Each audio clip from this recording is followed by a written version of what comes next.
Olá pessoal, estamos de volta para continuar falando aqui das modalidades rescisórias. Aqui a gente vai trabalhar com a culpa recíproca agora. É uma modalidade rescisória um pouquinho mais rara, difícil da gente configurar na prática, mas ela acontece quando empregado e empregador ao mesmo tempo causam a justa causa para o fim do contrato de trabalho. Então, o empregado causa alguma coisa ali do 482 e o empregador causa alguma das hipóteses ali do 483.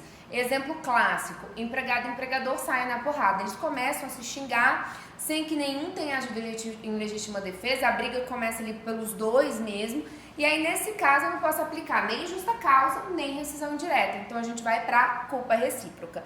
Na culpa recíproca, a gente também, em geral, acaba tendo que propor ação judicial, porque muitas vezes o empregador ele não quer reconhecer, então ele nunca vai dar as guias ali, por exemplo, ele não vai fazer o TRCT, que é o termo de rescisão de contrato de trabalho, com a culpa recíproca, tá? Vem aqui para a tela comigo para a gente ler o 484 da CLT. Olha o que diz aí, eu coloquei para vocês o conceito, né, de culpa recíproca. A culpa recíproca ocorre quando há culpa tanto por parte do empregador quanto por parte do trabalhador. Aí olha o que diz o 484 da CLT nesse sentido. Havendo culpa recíproca no ato que determinou, tá? Tem que ser o ato que tenha determinado a rescisão do contrato de trabalho, o Tribunal de Trabalho reduzirá a indenização a que seria devido em caso de culpa exclusiva do empregador por metade. Basicamente é isso que acontece. Olha a súmula 14 aí do TST.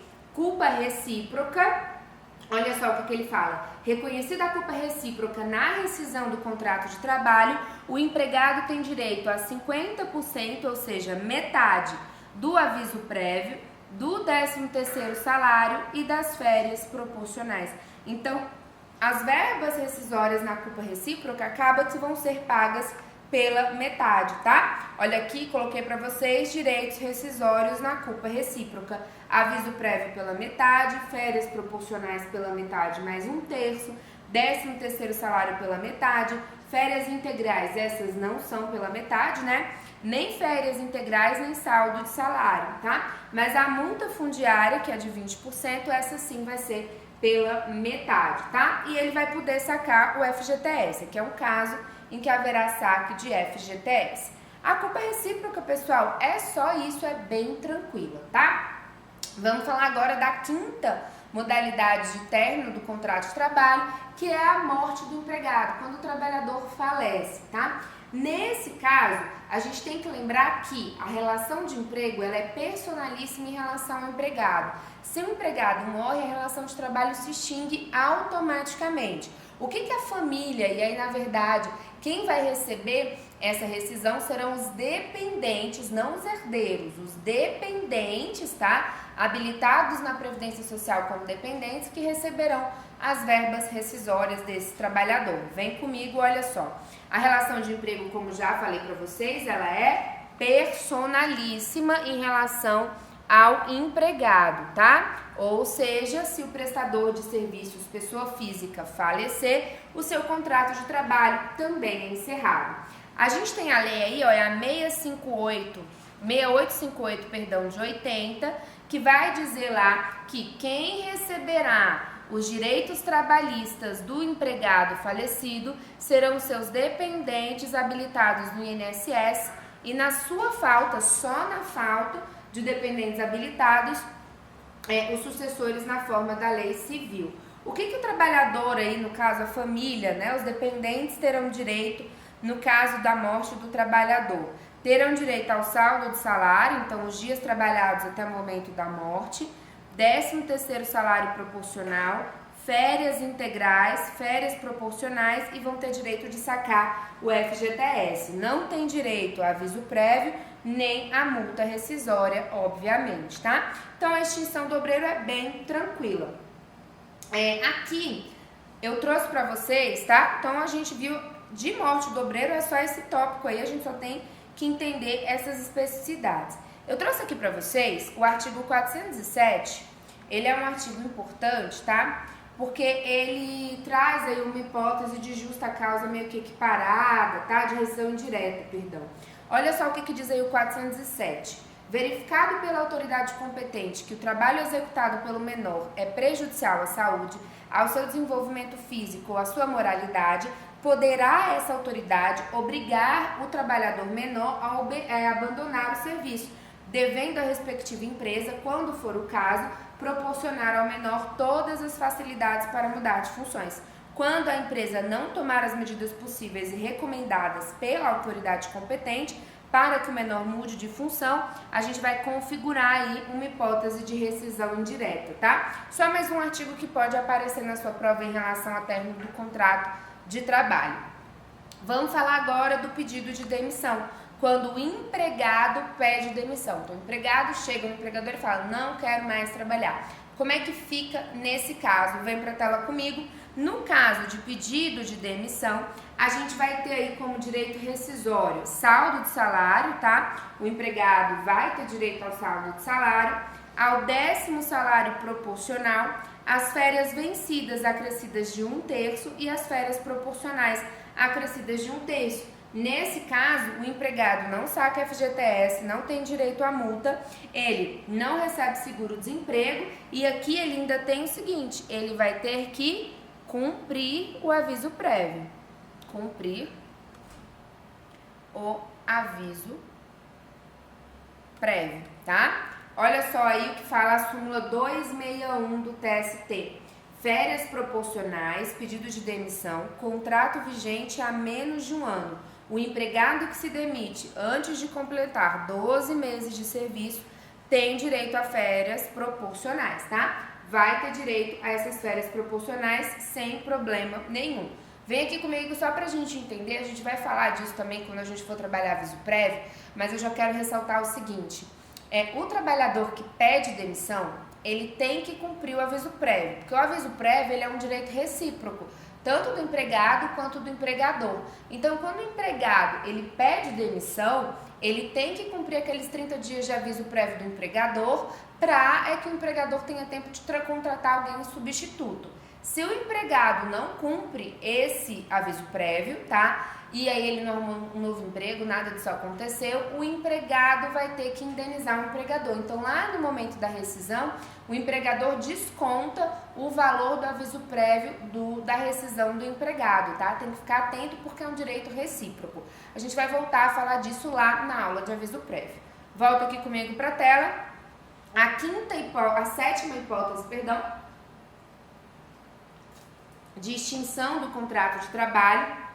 Essa modalidade aqui de extinção por acordo judicial ou acordo extrajudicial, quando o empregado e o empregador entram em acordo para a rescisão do contrato de trabalho, essa situação foi inserida pela reforma trabalhista, tá? Então é muito recente a previsão que está lá no artigo 484A da CLT. Vem aqui comigo para a tela para a gente entender e ler e entender o que fala o 484A. O 484A fala assim: o contrato de trabalho poderá ser extinto por acordo entre empregado e empregador, caso em que serão devidas as seguintes verbas trabalhistas. Eu coloquei aqui para vocês, fiz um quadrinho, tá? O que o artigo 484A fala? Fala que o trabalhador vai ter direito de receber metade do aviso prévio, se for indenizado, e a multa rescisória vai ser de 20%, ou seja, metade da multa rescisória, tá? Integralmente ele recebe 13º salário proporcional, férias proporcionais e o saldo de salário. E aqui ele só saca 80% do saldo de FGTS e ele não, gravem isso aqui tá caindo muito, ele não poderá ingressar no programa de seguro-desemprego. Então essas aqui são as verbas quando o trabalhador e o empregador eles entram num acordo, tá? Lembra sempre que não vai caber a indenização, o saque pelo seguro-desemprego. Continuando aqui, a gente viu todas as modalidades de rescisão, agora vamos ver aqui algumas situações peculiares, tá? A gente tem aqui o artigo 477B, que vai falar do plano de demissão voluntária ou plano de demissão incentivada, é o famoso PDV. é o famoso PDV ou PDI, ok? Ou PDI, para dispensa individual, plurima ou coletiva, previsto em convenção coletiva ou acordo coletivo de trabalho, enseja quitação plena e irrevogável dos direitos decorrentes da relação empregatícia, salvo disposição contrária, em contrário estipulada entre as partes. Pessoal, o que é o PDV? Vamos entender que esse 477B também foi inserido na CLT pela reforma trabalhista e é importante que a gente conheça a situação. O PDV, que é o plano de demissão voluntária, ele é um plano que em geral empresas grandes fazem para incentivar que empregados peçam demissão. Então ele dá ali alguma indenização, algum benefício, é como se fosse assim, a empresa anuncia lá, olha, quem quiser pedir demissão, eu tô dando uma indenização de tanto, que às vezes sai mais barato para o empregador do que de sair demitindo todo mundo. Então ele pega ali, é para incentivar quem que já queria pedir demissão a sair. Muitas empresas públicas fazem esse plano de demissão voluntária, tá? Lembrando, vocês vão ver lá em processo de trabalho que tanto os trabalhadores da empresa pública quanto das sociedades de economia mista são competência do seu trabalho. Então, hora extra do Banco do Brasil, PDV do Banco do Brasil, vai tudo para a Justiça do Trabalho, tá? E aí, nesse caso, antes da reforma trabalhista, a gente tinha uma discussão jurisprudencial até um conflito ali entre o TST e o STF, porque o TST entendia que o PDV, que é um plano, então você tem lá dizendo a indenização que aquele trabalhador vai receber, ele tem que ser ali intermediado pela convenção ou pelo acordo coletivo de trabalho, ou seja, você precisa da intermediação do sindicato. E alguns PDVs tinham a seguinte cláusula, este PDV, a concordância com este plano, né, quando você adere a este plano, você não pode mais reclamar nada contra contra aquele empregador. E aí essa cláusula acabava tirando direitos dos empregados, muitos empregados não tinham nem essa informação, e entravam na justiça depois contra o banco requerendo, por exemplo, hora extra da época que trabalhava, uma indenização por um acidente de trabalho. E aí o que o Banco, por exemplo, do Brasil vinha e respondia, olha, assinou lá uma cláusula no PDV que não pode cobrar mais nada da gente. E aí isso chegou até o TST invalidava essa cláusula, entendia que essa cláusula era inválida porque você estava renunciando a todo e qualquer direito trabalhista. O STF, por sua vez, um pouquinho antes da reforma trabalhista, acabou batendo o martelo e dizendo o seguinte, olha, se teve anuência sindical, se esse trabalhador ele foi assistido pelo sindicato e se ele concordou com aquela cláusula, de fato eu extingo o contrato de trabalho, essa cláusula vai dar quitação plena. O trabalhador não pode mais cobrar nada do empregador.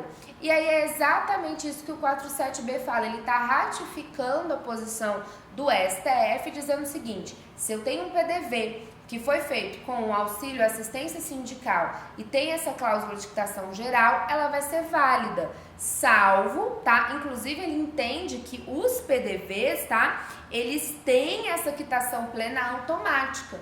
Inclusive agora a regra nem precisa de cláusula prevendo a quitação plena. Você só não vai ter quitação plena se tiver uma cláusula em sentido contrário. Olha aí o que diz o 477B, ó.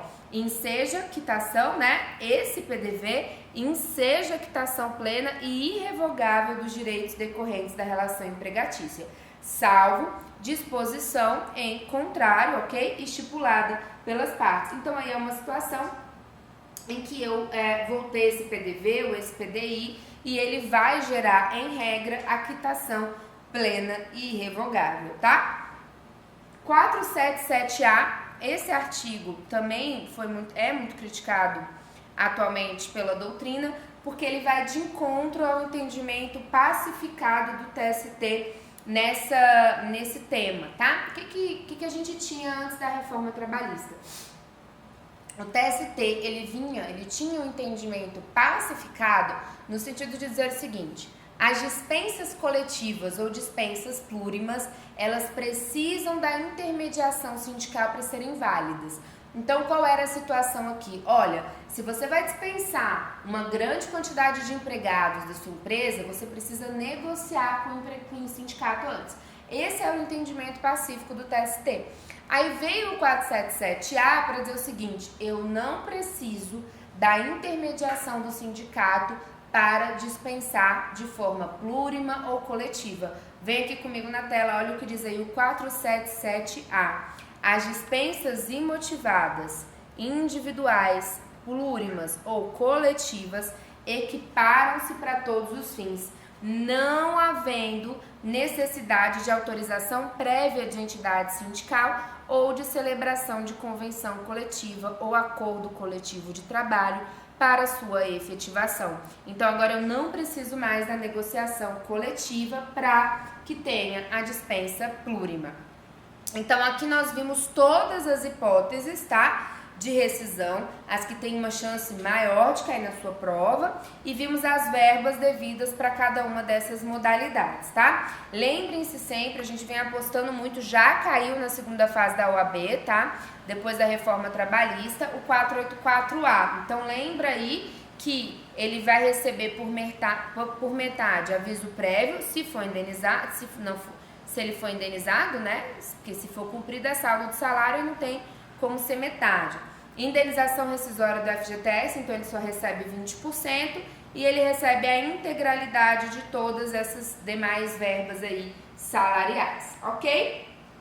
Vamos falar agora do aviso prévio, que é um direito constitucional, tá? O aviso prévio, a gente tem uma previsão constitucional lá no artigo 7º, inciso 21, e o aviso prévio a gente teve em 2012 a proporcionalidade regulamentada pelo meio da Lei 12.506 de 2011. Vem comigo para a tela, olha o que diz o artigo 7º da Constituição Federal, inciso 21. Né, o CAPT vai falar que são direitos dos trabalhadores, né, além de outros que visam melhorar a sua condição de vida. Aí o 21 fala assim: aviso prévio proporcional ao tempo de serviço, sendo de no mínimo 30 dias nos termos da lei, tá? Esse é o famoso aviso prévio. Antes da gente ler a Lei 2506, deixa eu só te mostrar uma coisa importante. Quando a gente fala de aviso prévio,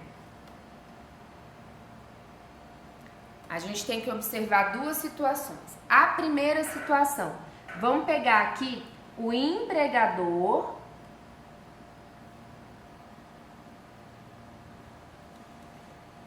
dando o aviso prévio para o empregado. Então aqui o empregador, ele está dispensando o empregado. E eu tenho uma outra situação, que é a situação em que o empregado, ok, dá aviso prévio para o empregador. Beleza? Esse aqui, ó, quando o empregador, ele dá o aviso prévio para o empregado, então aqui a gente tem uma dispensa, ok? E aqui, quando o empregado dá aviso prévio para o empregador, a gente tem o pedido de demissão. Pedido de demissão, ok? Nessa situação, empregador dando aviso prévio para o empregado, a gente vai ter mínimo de 30 dias, mais 3 dias por ano completo de serviço. Que situação é essa?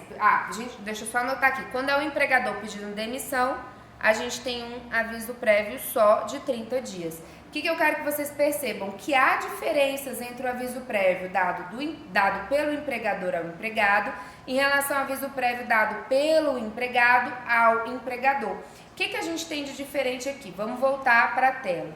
Olha só o que diz a Lei 12.506, que foi a lei que regulamentou esse trecho aqui da Constituição. A Constituição falou que o aviso prévio dos trabalhadores, ou seja, como direito dos trabalhadores, seria proporcional ao tempo de serviço, sendo de no mínimo 30 dias. E aí, nesse caso aqui, essa proporcionalidade, ela é uma norma, lembra lá de direito constitucional? Norma constitucional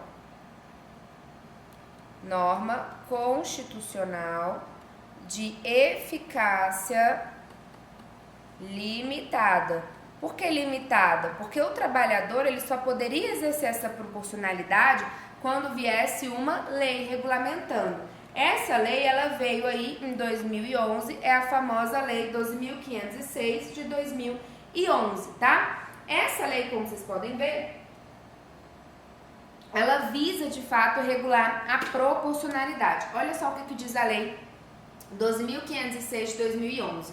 O aviso prévio de que trata o capítulo 6 do título 4 da CLT, aprovado pelo Decreto-Lei 5.452 de 43, será concedido na proporção de 30 dias aos empregados que contem com até 1 ano de serviço na mesma empresa, tá? E aí o parágrafo único traz essa proporcionalidade, mas vejam vocês que a lei é clara em falar que eles são concedidos aos empregados e não aos empregadores. Então a proporcionalidade é um direito só dos empregados. Aí olha só o que diz o parágrafo único. Ao aviso prévio previsto neste artigo, serão acrescidos 3 dias, tá? Por ano de serviço prestado na mesma empresa até o máximo de 60 dias, perfazendo até 90 dias. Olha só, pessoal, o que eu quero que vocês reparem? Primeira coisa desse bloco, que esse aviso prévio proporcional, ele é um direito do empregado e não do empregador. E aí a gente volta no próximo bloco para ver como é que eu vou computar esse tempo de aviso prévio. Não sai daí, dá uma lidinha na 12.506, ela só tem um artigo que isso está despencando em prova. Te aguardo aí no próximo bloco.